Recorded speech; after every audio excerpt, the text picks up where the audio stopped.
ہمارے بھائی بڑا مچل کے جلسوں میں کتنی بار کہتے ہیں مچل کے پڑھو اللہم صلی علی سیدنا و حبیبنا و شفیع، ارے زور سے پڑھو اللہم صلی علی سیدنا و حبیبنا.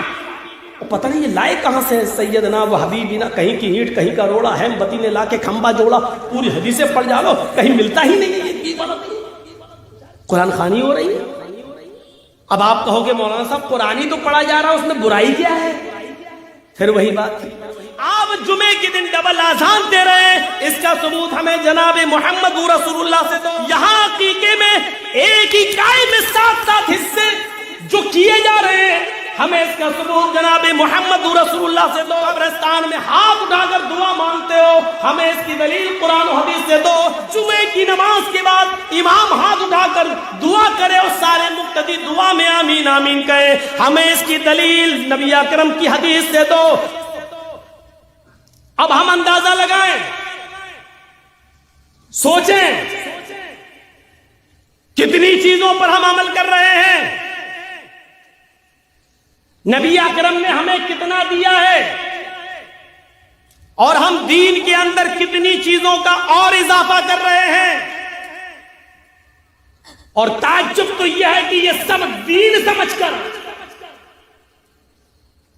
کوئی نیا گھر بنوا رہا ہے.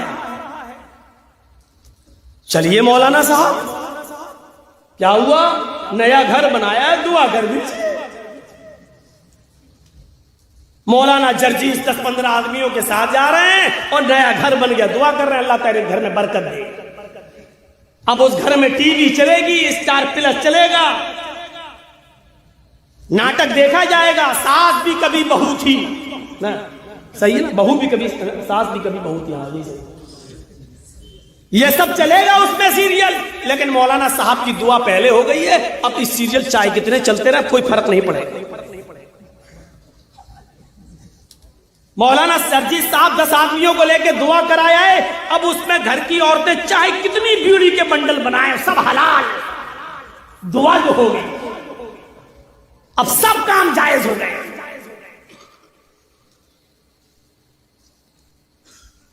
پوری زندگی اٹھا لو نبی اکرم صلی اللہ علیہ وسلم کی، صحابہ کے ساتھ آپ بھی کبھی گئے ہو کہیں، کسی نے کہا ہو اللہ کے رسول میرا گھر بن گیا ہو چلیے دعا کر دیجیے اور آپ نے کیا؟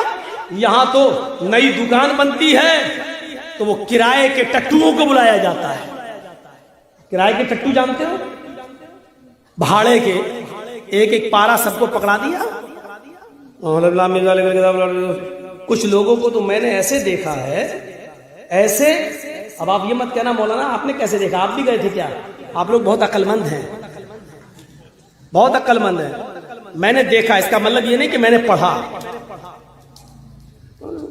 دیکھ رہا ہم دھیرے دھیرے پڑھ پا رہے، کوئی آگے 3-4 پنے الٹ دی.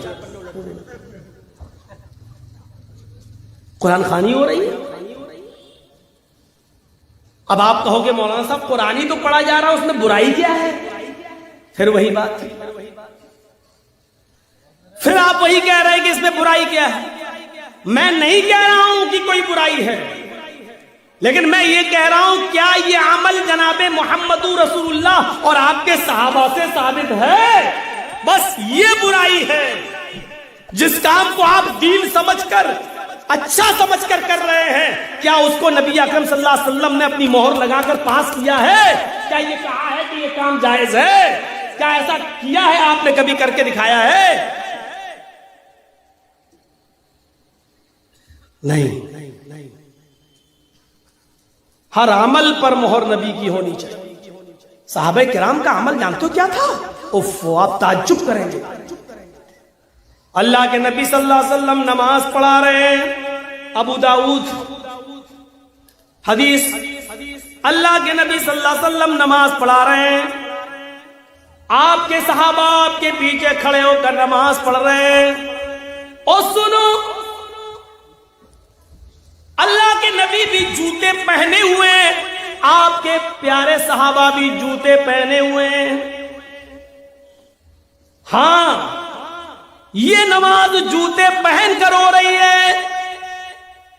جوتے پہن کر نماز پڑھنے میں کوئی برائی نہیں ہے، بشرط یہ کہ پاک زمین ہونی چاہیے اور جوتے بھی آپ کے پاک ہونا چاہیے.